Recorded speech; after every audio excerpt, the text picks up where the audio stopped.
this is like giving you a different kind of vibe.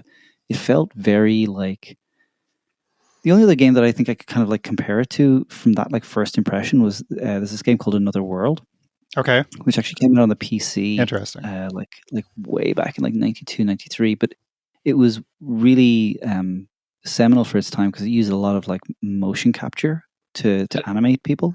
That was a lot of QuickTime events too, right? Yeah, exactly. Like QuickTime events. I love that game. Yeah. So that kind of game, and also like similar to that, like Prince of Persia, the original Prince of Persia, because you're dropped in the middle of the action, right? Like Blizzard is totally in media res. You're dropped in and like literally, you're literally just told to figure it out, right? Yeah, and it does make you feel like, okay, I'm here. I got to figure it out. I got to like explore. Like you immediately have an instinct to explore.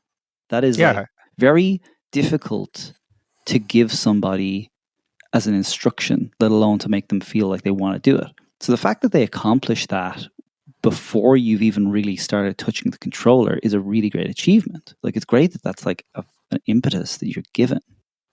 The challenge is then keeping that impetus for the next 6 hours as you get more and more confused. Well, and I think I think something that drew me into the game, I think it's interesting that you would compare it to like Another World or Prince of Persia, because those are also games where you have to die a lot. Yes. To figure out what you're doing. That's very true. You know, I mean, like Another World is just a game where you're just constantly getting slaughtered in creative ways until you finally figure out how not to get killed. I remember seeing, like, literally just secondhand watching people play that game, and they would just like smash the keyboard. It would just be like so frustrated.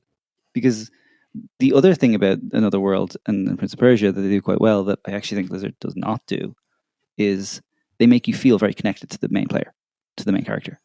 Oh, and yeah. Okay.